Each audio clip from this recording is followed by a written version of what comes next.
اعوذ باللہ من الشیطان الرجیم، بسم اللہ الرحمن الرحیم۔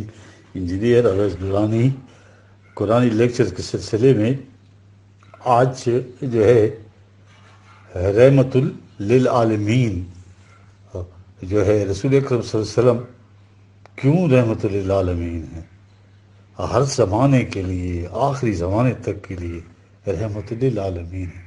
اور یہی تمت کلمات رب کا صدقم و عدلہ کا ترجمہ ہے یہ، ٹھیک ہے نا۔ جتنے بھی جھوٹے نبی ہیں یا یہ الہام و کشف کے دعوے کرتے ہیں یا مہدویت کے دعوے کرتے ہیں یا آنے والے کا جو تصور پیدا کرتے ہیں، صرف یہ رحمت للعالمین جو ہے آخری انسانیت، آخری انسان تک کے لیے یہی جو ہے تو رحمت ہے۔ یہ رسول اکرم صلی اللہ علیہ وسلم یہ خط تنسیخ ہے ان سارے دعووں پر، جھوٹے دعووں پر جی۔ تو اس لیے اور یہ کیوں ضروری ہے کہ ساری مین کائنڈ کے لیے کیا ثبوت ہے ہمارے پاس، ٹھیک ہے نا جی۔ یہ ہم اس دعوے کو ویلیڈیٹ کریں گے، بڑے بڑے جو اورینٹلسٹ ہیں، انٹلیکچوئلز ہیں، ان کی ریسرچ کیا کہہ رہی ہے، یہ ہم سامنے رکھیں گے تو تب ہماری سمجھ میں آ جائے گا۔ یہ ہے وہ بات جو آج میں گزارش کرنا چاہتا ہوں۔ آپ دنیا کی کسی بھی قوم کو لیں، انہوں نے سال میں کچھ ایسے دن تجویز کر رکھے ہوئے جنہیں وہ بطور جو ہے فیسٹیول مناتے ہیں، نیشنل، ٹھیک ہے۔ قومی زندگی میں ان فیسٹیول کی تقریبات جو ہے ان کی خاص اہمیت ہوتی ہے۔ یہ در حقیقت کسی قوم کے اجتماعی جذبات کے اظہار کا ذریعہ ہوتے ہیں، اور اظہار جذبات بشرطے کہ وہ آئین و ضوابط و سنجیدگی و شرافت کی حدود سے تجاوز نہ کریں، ٹھیک ہے۔ انسانی ذات کی نشوؤں کے لیے نہایت ضروری ہے، ٹھیک ہے۔ تہوار جو ہے عام طور پر کسی اہم واقعے کی یاد میں منایا جاتا ہے۔ جس واقعے کی یاد میں کوئی قوم اپنا تہوار بناتی ہے، اس سے اندازہ ہو جاتا ہے کہ اس قوم کے نزدیک زندگی کے مختلف عناصر کی اہمیت کا جو سٹینڈرڈ ہے وہ کیا ہے۔ انڈیا میں دیکھیں، ابتدائی جو آریائی قوم زراعت پیشہ تھی، اس لیے انہوں نے جہاں گنگا جمنا جیسے دریاؤں، بڑ اور پیپل جیسے درختوں کو اپنے دیوتا اور زمین کو ماتا بنایا، وہاں موسموں کے تغیرات کے اوقات، یہ بسنت، ہولی وغیرہ کو قومی تہوار قرار دے لیے۔ اسی طرح اسلامی زندگی میں سب سے بلند اور عظیم مقام قرآن مجید کو حاصل ہے، اس لیے ان کے ہاں نزول قرآن سے زیادہ اہم واقعہ اور ہمارے ہاں اور کون سا ہو سکتا تھا جسے ملی تہوار کی حیثیت حاصل ہوتی، ٹھیک ہے۔ اس لیے قرآن نے اس کو جو ہے تو تہوار جسے عید الفطر کہا جاتا ہے، یہ وہ ہے جشن نزول قرآن ہے، ٹھیک ہے جی۔ اس ضمن میں خود اللہ تعالیٰ نے کہہ دیا جی، کل بفضل اللہ و برحمتہ فبذالک فلیفرحوا وخیر مما یجمعون، 10/58۔ کل بفضل اللہ و برحمتہ فبذالک فلیفرحوا وخیر مما یجمعون، اعلان کر دو کہ اللہ کے فضل و رحمت سے یہ جو ملا ہے، فبذالک یعنی قرآن جو ملا ہے، انہیں چاہیے کہ اس پر جو ہے جشن منائیں۔ ہاں، یہ ہر اس شے سے بہتر ہے جسے یہ لوگ جمع کرتے رہتے ہیں۔ دیکھ رہے ہیں آپ، اصل میں قرآن کی جو ایبسٹریکٹ ٹروتھس ہیں نا، ریئلٹیز ان کی، اور تھیوریٹیکل جو لاز ہیں، وہ سب سے پہلے جنہوں نے اس کو کنکریٹ سسٹم میں ٹرانسلیٹ کیا وہ رسول اکرم صلی اللہ علیہ وسلم کی ذات تھی جی۔ اس لیے نزول قرآن کی یاد منانے کے ساتھ یہ بھی ضروری ہے کہ ذات اقدس و اعظم کی حیات طیبہ کو بھی قرآن کی شکل سامنے لایا جائے، قرآن کی روشنی میں، جس سے قرآنی حقائق کو محسوس پیکروں میں متشکل کر کے ساری دنیا کو دکھا دیا کہ اس نظام کے نتائج نو انسانی کے حق میں کس قدر حیات بخش اور انسانیت ساز ہیں۔ یہ ہمارے یہاں اس حقیقت کبریٰ کی یاد تازہ کرنے کے لیے یوم پیدائش کو جو بطور جشن مسرت ملی تہوار منایا جاتا ہے، یہ عید میلاد النبی جسے کہتے ہیں۔ یہ تقریب حضور کی یوم پیدائش سے متعین ہوتی یا یوم وفات سے، واقع ہجرت کی یاد میں ہوتی یا تکمیل دین کی مناسبت سے، اس سے اصل حقیقت پر کوئی فرق نہیں پڑتا، نہ پڑ سکتا ہے۔ مقصود کیا ہے اس کا؟ بہرحال قرآنی حقائق کی روشنی میں رسول اکرم صلی اللہ علیہ وسلم کی سیرت طیبہ کو دنیا کی نگاہوں کے سامنے لانا ہے۔ اگر ہم اس مقصد کے لیے اس تقریب سعید کو مناتے اور اسی انداز وہ اسلوب سے آپ کی سیرت مقدسہ کو دنیا کے سامنے پیش کرتے تو آج دنیا کا نقشہ کچھ اور تھا اور ہوتا. اگر ہم اب بھی اس تقریب کو اس انداز سے منائیں یا دنیا کے سامنے خالص قرآن کی تعلیمات اور اس کی روشنی میں سیرت کو پیش کریں تو یہ علاوہ وجہ بصیرت دل کے پورے یقین سے کہا جا سکتا ہے کہ پورے نوع انسانی اس تقریب کو منانے لگ جائے. اس لیے کہ میرے گھر کا دیا میرے صحن خانہ خود درشن کرتا ہے، اس لیے صرف میرا دیا کہلاتا ہے، لیکن سورج جو ہے ساری دنیا کو روشن کرتا ہے. اس لیے پورے عالم انسانیت کا جو ہے تو مشترکہ چراغ ہوتا ہے، کسی خاص فرد، خاندان، قبیلہ، قوم یا ملک کا نہیں. یہ ہے وہ چیز جس کی طرف قرآن نے اشارہ کیا ہے. دیکھ رہے ہیں 33ویں سورہ میں 46ویں آیت، یا ایھا النبی انا ارسلناک شاہدم و مبشرم و نذیرا و داعیا الی اللہ باذنہ و سراجا منیرا. دیکھ رہے ہیں ہم نے تجھے اقوام عالم کے اعمال کا نگران، زندگی کی صحیح روش پر چلنے کی خوشگوار نتائج کی خوشخبری دینے والا، بشیرم مبشرم، اور غلط راستے پر چلنے کی تبکن نتائج سے آگاہ کرنے والا، نذیرہ بھیجا، وداعیا الی اللہ باذنہ، اور اللہ کے قانون کے مطابق لوگوں کو اللہ کی طرف دعوت دینے والا، قرآن کی طرف دعوت دینے والا، وسراجا منیرا، اور دنیا کو روشن کرنے والا چراغ، سورج. دیکھ رہے ہیں آپ رسول اکرم یہی سے پہلے حضرت جتنے بھی انبیاء کرام تھے وہ تو مختلف قوموں کی طرف آتے تھے، وہ تو بڑا ان کا ایک دائرہ جو ہے تو ایک خاص ایمبٹ میں ہوتا تھا، ایک خاص سرکل میں ہوتا تھا. اس لیے اس وقت جو ہے انسان کی نگاہ میں اتنی وسعت اور بلندی نہیں تھی کہ وہ تمام نوع انسانی کو عالمگیر برادری کے تصور کو اپنا سکتا ہے، اس تصور کو. لیکن یہ رسول اکرم صلی اللہ علیہ وسلم کا ظہور جو ہے ساری عالم انسانیت کے لیے تھا، اور اللہ کے آخری نبی کو ہونا بھی ایسا ہی چاہیے تھا. اس لیے قرآن نے واضح الفاظ میں اعلان کر دی، وَمَا أَرْسَلْنَاكَ إِلَّا كَافَةً لِلنَّاسِ بَشِيرًا وَنَذِيرًا. 34/28 تمام نوع انسان کے لیے جی، بشیرم و نذیرہ. ٹھیک ہے. دوسری جگہ یہ ہے قُلْ يَا أَيُّهَا النَّاسُ إِنِّي رَسُولُ اللَّهِ إِلَيْكُمْ جَمِيعًا. 7/58 دیکھ رہے ہیں 158 ساری عالم انسانیت کو سب کی طرف یہ ہے. ٹھیک ہے. یہ آیت خط تنسیخ ہے تمام باطلان نبوت و الہام و مہدویت پر. ٹھیک ہے. یہ وہ چیز ہے جو قرآن کہہ رہا ہے. ٹھیک ہے. نہ کسی نبی کی ضرورت ہے، نہ جو ہے تو کسی جو ہے تو آنے والے کی ضرورت ہے. ٹھیک ہے. یہ سارا کچھ قرآن ہماری شکل ہمارے پاس موجود ہے. وَمَا أَرْسَلْنَاكَ إِلَّا رَحْمَةً لِّلْعَالَمِينَ. 21/107 ہم نے تجھے اقوام عالم کے لیے، سارے زمانوں کے لیے، ٹھیک ہے، یہ تو رحمت بنا کر بھیجا ہے. اللہ اسلام کا جو قرآن کا جو رب ہے وہ ہے رب العالمین 1/1، اور قرآن جو ہے وہ ذکر للعالمین ہے 38/88، اور اس کا جو رسول ہے وہ رحمت للعالمین. ٹھیک ہے. 21/107 اس پہ رنگ، نسل، خون، زبان، وطن کی کوئی تمیز ہی نہیں ہے. بلند ہو گیا ہے یہ ساری مین کائنڈ کے لیے.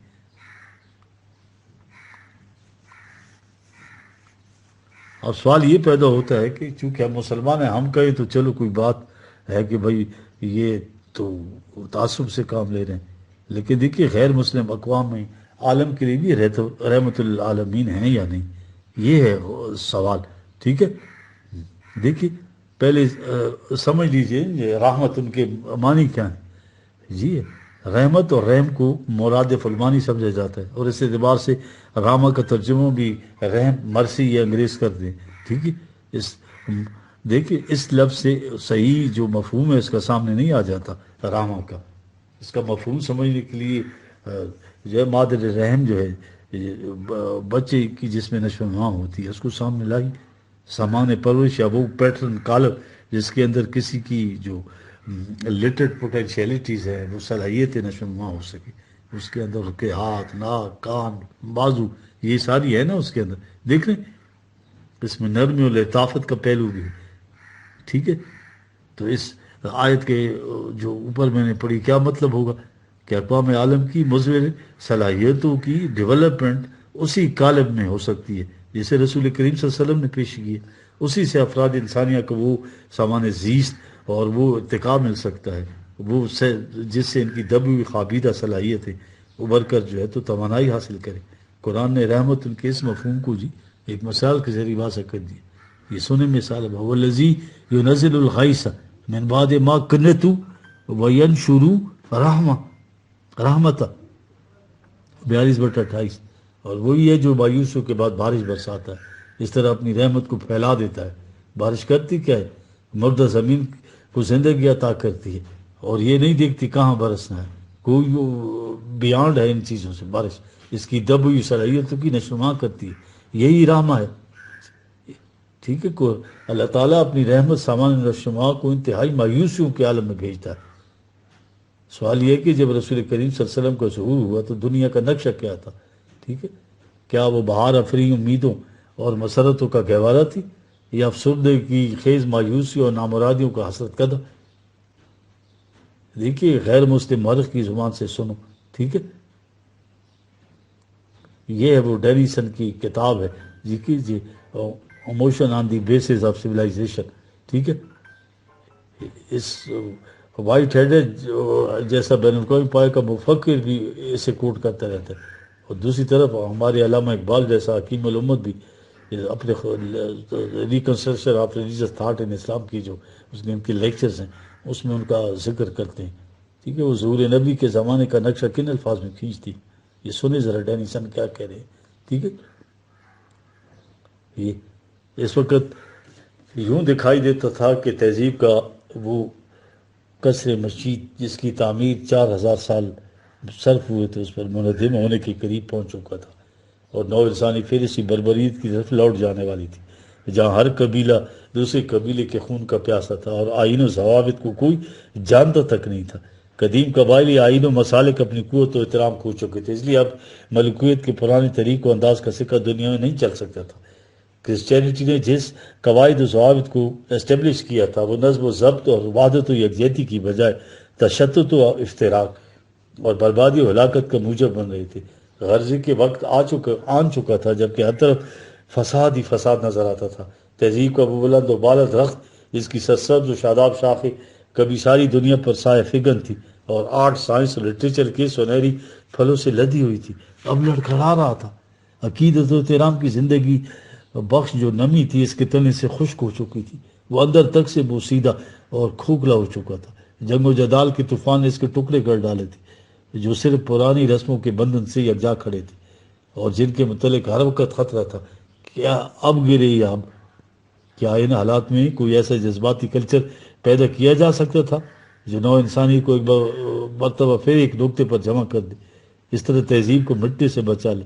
اس کلچر کو بالکل نئے انداز کا ہونا چاہیے تھا، اس لیے کہ پرانی رسومات و آئین سب مردہ ہو چکے تھے اور انہی جیسے اور قوانین کا مرتب کرنا صدیوں کا کام تھا، ٹھیک ہے۔ اب خود ہی سوال ریز کیا اور اس مصنف نے ڈینیسن نے، اور خود ہی جواب بھی دیتا ہے۔ یہ امر موجب حیرت و استعجاب ہے کہ اس قسم کا نیا کلچر عرب کی سرزمین سے پیدا ہو، اور اس وقت پیدا ہوا جبکہ اس کی اشد ضرورت تھی۔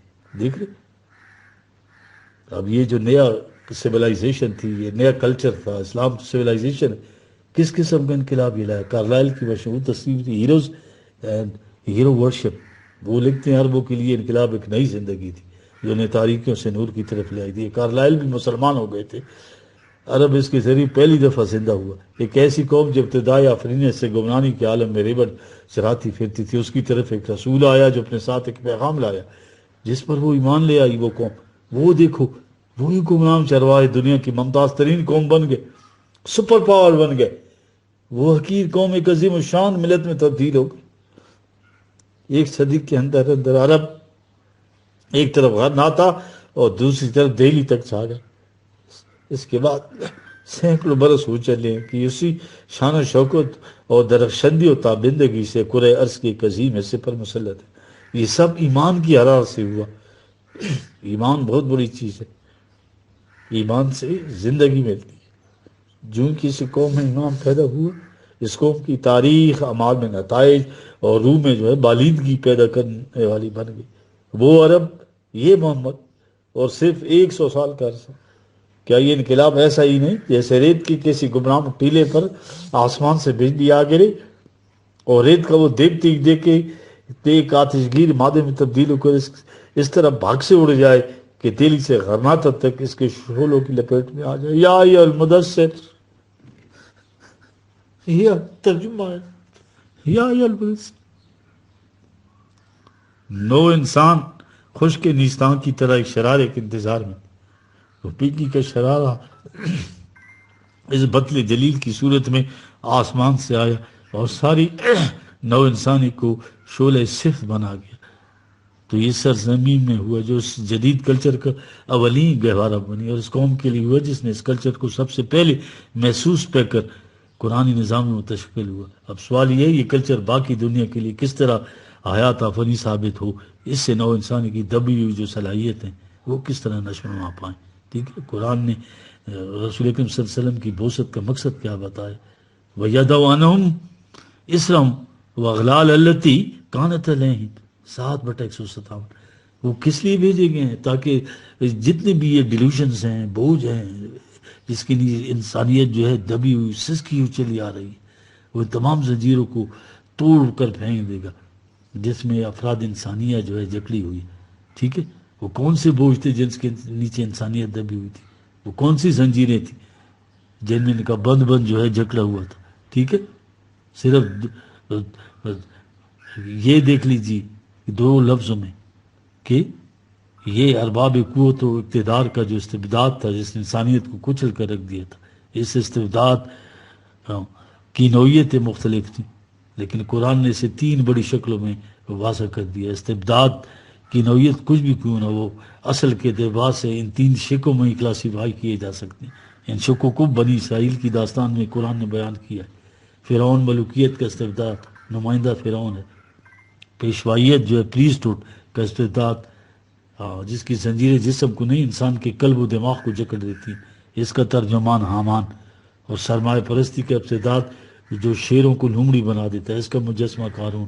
دیکھو تاریخ انسانیت پر ذرا تدبر کرے، پڑھیں اس کو، ہر جگہ یہی نظر آئے گا. ملوکیت، پیشوائیت اور سرمایہ داری نے اپنے گڑھ جوڑ سے انسانیت کا گلا گھونٹ کر دبا رہا ہے. یہ ہے وہ اسلام و اغلال التی. ملوکیت انسان کی طبیعی آزادی کو سلب کرتی ہے، پیشوائیت اس کی فکری صلاحیتوں کو تباہ کر کے اس کا مائنڈ پیرالائز کر دیتی ہے، اور سرمایہ داری اس کی اخلاقی جرتوں کو پامال کرتی چلی کیونکہ یہ محتاج کر دیتی ہے. یہ تھے وہ استبداد کی زنجیریں اور تمام پرستی کی سلیں جنہیں اس نظام نے ٹکڑے ٹکڑے کر دی، جسے قرآن اصولوں کی روشنی میں رسول اکرم صلی اللہ علیہ وسلم نے قائم کیا. یہی نظام وہ پیٹرن رحمت ہے جس کے اندر نو انسانی کی دبی ہوئی جو صلاحیتیں وہ نشو نما پاتی ہیں. ٹھیک ہے، ملوکیت کے استبداد کو یہ کہہ کر ختم کر دیا کہ کسی انسان کو اس کا حق حاصل نہیں کہ وہ دوسرے انسانوں سے اپنا حکم منوائے. محکومی یا اطاعت قانون کی ہوگی، رول آف لا ہوگا. ما کان لبشر ان یؤتی یا اللہ کتاب والحکم والنبوۃ ثم یقول للناس کونوا عبادا لی من دون اللہ ولیکن کونوا ربانیین بما کنتم تعلمون الکتاب وبما کنتم تدرسون. دیکھیں قانون کی رول آف لا. ٹھیک ہے، رول آف لا اس کے غیر متبدل اصول و حدود جو اللہ نے قرآن میں دے دی ہیں، کسی انسان کو اختیار نہیں کہ انہیں کسی قسم کا رد و بدل کرے. ان اصولوں کی روشنی میں انسانوں کے معاملات وامرهم شورى بینہم، اس مشاورت میں ساری امت اپنے نمائندگان کی وساطت سے شریک ہوگی. اس میں اولو الالباب شریک ہوں گے، اس میں کردار و سیرت والے لوگ ہوں گے. ان نمائندوں کے انتخاب میں معیار کیا ہوگا؟ قلب و دماغ کی صلاحیت. اولو الالباب کہا ہے قرآن نے ان کو، نہ کہ حسب و نسب یا دولت و حشمت. ٹھیک ہے، پیشوائیت کے استبداد کا خاتمہ یہ کر دیا کہ اللہ اور بندے کے درمیان کوئی دربان نہیں، کوئی وسیلہ اور واسطہ نہیں. اطاعت اللہ کے قانون کی ہوگی جو اس نے اپنے رسول کی وساطت سے نو انسانی کو قرآن کی شکل میں دے دیا، اور اطاعت ہوگی اس نظام کی وساطت سے جو اس قانون کو عمل نافذ کرنے کے لیے وجود میں آیا ہے. اس قانون و نظام کی طرف دعوت علاوہ جب وصیت دی گئی، اور کسی سے کوئی عقیدہ یا نظریہ زبردستی لا اکراہ فی الدین نہیں منوایا جائے گا. دیکھ رہے، نہ صرف مذہبی پیشوائیت جو ہے وہ دم توڑ گئی اس زمانے، بلکہ خود سلسلہ نبوت کو یہ کہہ کر ختم کر دی کہ نو انسانی کی رہنمائی کے لیے جس قدر اصولی تعلیم کی ضرورت تھی اسے مکمل شکل میں دے کر قرآن کی دفتین میں ہمیشہ کے لیے محفوظ کر دیا گیا۔ اب انسان ان اصولوں کی روشنی میں زندگی کے بلدے ہوئے تقاضوں کا حل اپنے علم و بصیرت کی روح سے خود تلاش کرے۔ اب یہ بچہ جوان ہو گیا ہے، اسے کسی انگلی پکڑ کر چلانے والے کی ضرورت نہیں رہی۔ اس کے سامنے قرآن کے اصول اور ان کی عملی شکل، اس نظام کا نقشہ جسے محمد رسول اللہ والذین معہ نے اسٹیبلش کیا تھا۔ اس کے بعد اسے کسی آنے والے کے انتظار کرنے کی ضرورت نہیں، جسے آنا تھا وہ آخری اور ساری دنیا کے لیے بشیر و نذیر بن کر آ گیا۔ دیکھ رہے ہیں آپ جی، یہ ہے وہ چیز جو قرآن بتا رہا ہے ہمیں۔ علامہ اقبال کے لیکچرز پہ میں آتا ہوں، ان سے سنیے کیا کہتے ہیں۔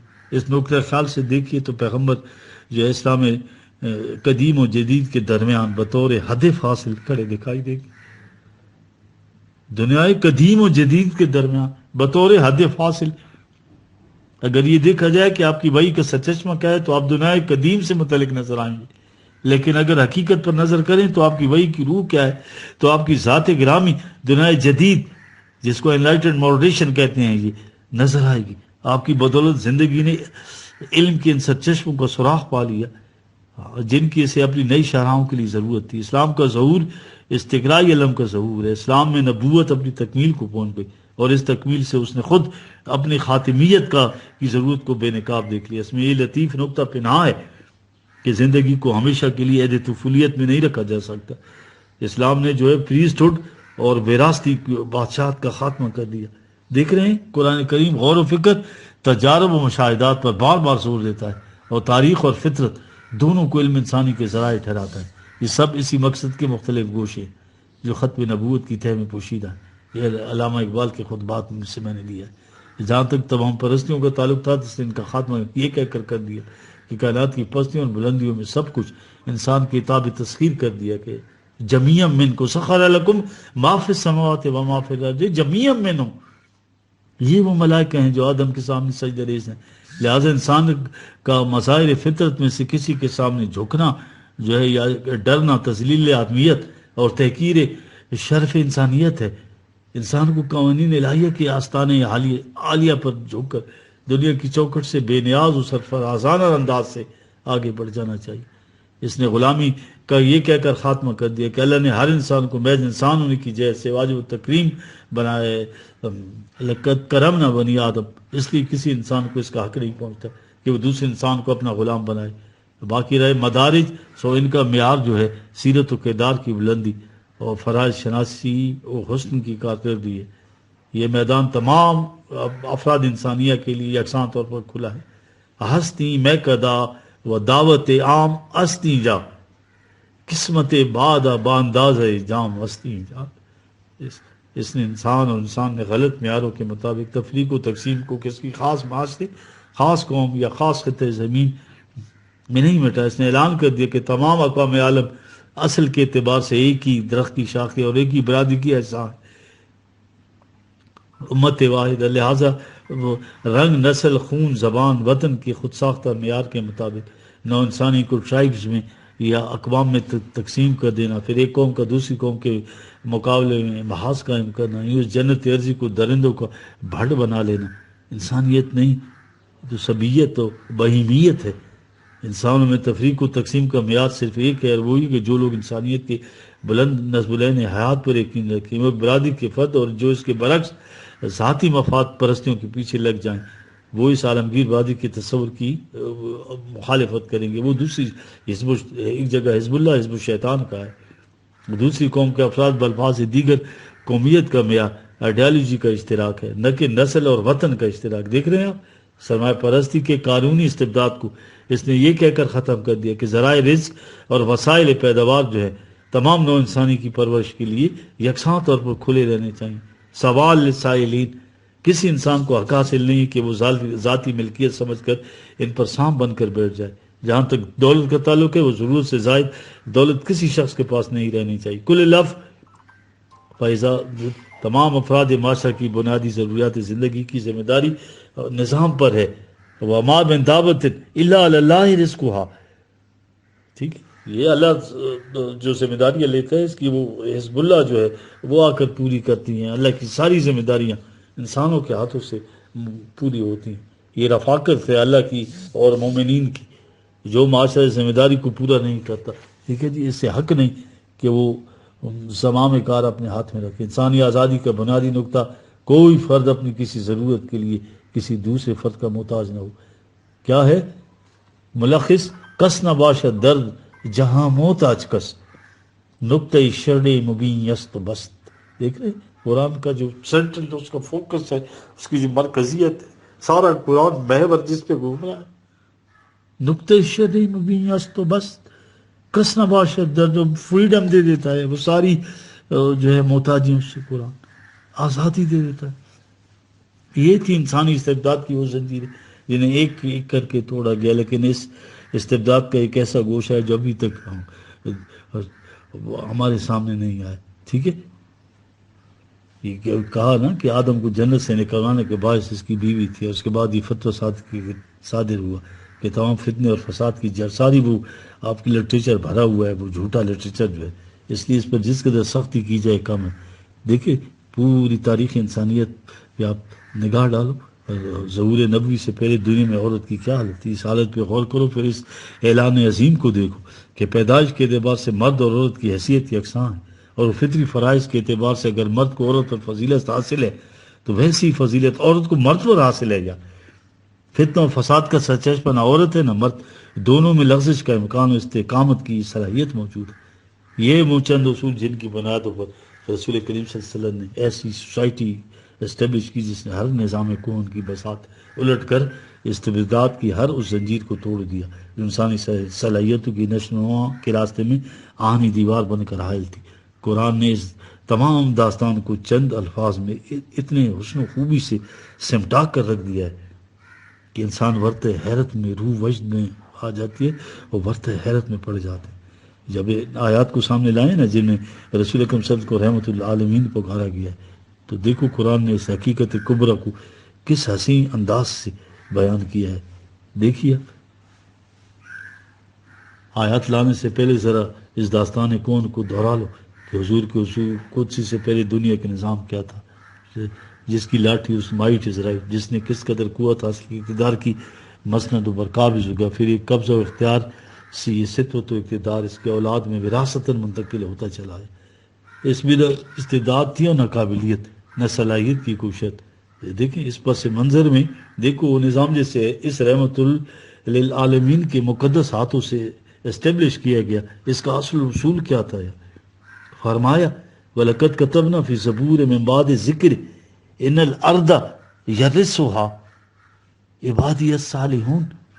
ہم نے یہ قانون بنا دیا تھا ہر آسمانی کتاب میں کہ اخلاقی اقدار و ضوابط بیان کر دینے کے بعد جب اس بنیادی حقیقت کو قرآن دہراتا ہے کہ زمین کا نظم و نقش صرف ان لوگوں کے ہاتھ میں رہنا چاہیے، ٹھیک ہے، جن میں اس کی صلاحیت ہو. یہ صلاحیت میں قلب و دماغ دونوں کی صلاحیت.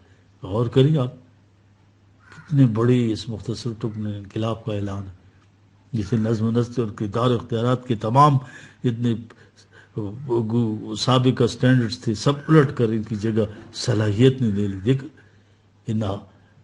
ان فی ھذا لبلاغ لقوم عابدین. یہ ہے اصول اس قوم کے لیے جو قوانین الہیہ کی محکومی اختیار کرے. دیکھ رہے ہیں آپ، یہ ایک دورس حقیقت پوشیدہ. اس کے بعد کہا ما ارسلناک الا رحمت للعالمین، 21/105 سے 107. اے رسول تمہاری جو بعثت ہے وہ تمام اقوام عالم کے لیے، وہ قالب، وہ ذریعہ، وہ پیٹرن بن جاتی ہے رحمت، جس کے اندر رہتے ہوئے جو ہے مین کائنڈ کی مزمن صلاحیتوں کی نشوونما ہو سکتی. دیکھ رہے رحمت العالمین کی بعثت سے پہلے کی ہزاروں سال کی تاریخ کا مطالعہ کریں، اس کے بعد اس ظہور قدسی کے بعد کی 1400 سال کی تاریخ پر، تو دیکھو زندگی کے وہ اصول جنہیں قرآن نے عطا کیا، جن کی روشنی میں رسول اللہ صلی اللہ علیہ وسلم ایک جدید نظام کی بنیاد ڈالی، کس طرح قالب بن گئے، پیٹرن بن گئے، اسوہ حسنہ بن گئے، جن کے اندر نو انسان کی دبی ہوئی صلاحیتوں نے انگڑائی لی. دیکھ رہے ہیں آپ، ہاں آنکھیں کھولی، پھر یہ سبز نورستہ دیکھتے دیکھتے شادابیوں اور شگفتیوں لال ہزار بن گئے. ٹھیک ہے جی. اب دیکھیں مغرب کے جو غیر مسلم مفکرین ہیں، مصنفین اور ہسٹورینز ہیں، وہ سینکڑوں آراف پیش کر سکتا ہے بندہ کہ حضور رحمۃ اللہ علیہ کا ظہور نہ ہوتا تو اس خاکدان کی رنگینیاں اور رعنائیاں کبھی اس جو ہے کیف بار نہ ہوتی دنیا اس سے، اس تبسم سے۔ اس وقت صرف اس پیٹرن کی شورۂ آفاق کتاب دی میکنگ آف ہیومینٹی جو ہے نا، اس کا یہ دیکھیں کیا لکھ رہا ہے میکنگ آف ہیومینٹی والا جی اس میں جی۔ یورپ کی نشأت ثانیہ 15ویں صدی میں نہیں ہوئی بلکہ اس وقت ہوئی جب یورپ عربوں کے کلچر سے متاثر ہوا۔ یورپ کی جو ہے خلقت جدید کا گہوارہ جو ہے، خلقت جدید کا گہوارہ جو ہے وہ اٹلی نہیں ہے، اندلس ہے، اسپین ہے۔ ادھر روما کی تہذیب گرتے گر کے بربریت کی حد تک پہنچ چکی تھی، ادھر دنیا اسلام تہذیب و ذہنی تحریکات کا مرکز بن رہی تھی۔ انہی شوروں میں وہ نئی زندگی نمودار ہوئی جسے انسانی ارتقاء میں ایک نئے باب کا اضافہ کرنا تھا۔ جس وقت نئی تہذیب محسوس طور پر سامنے آئی، دنیا حیات نو سے آشنا ہوئی۔ اگر عرب نہ ہوتے تو یورپ کی تہذیب کا وجود ہی عمل میں نہ آتا۔ ان کے بغیر یہ یقیناً اس خصوصیت کو حاصل نہ کر سکتے جس نے اس ارتقائی مراحل میں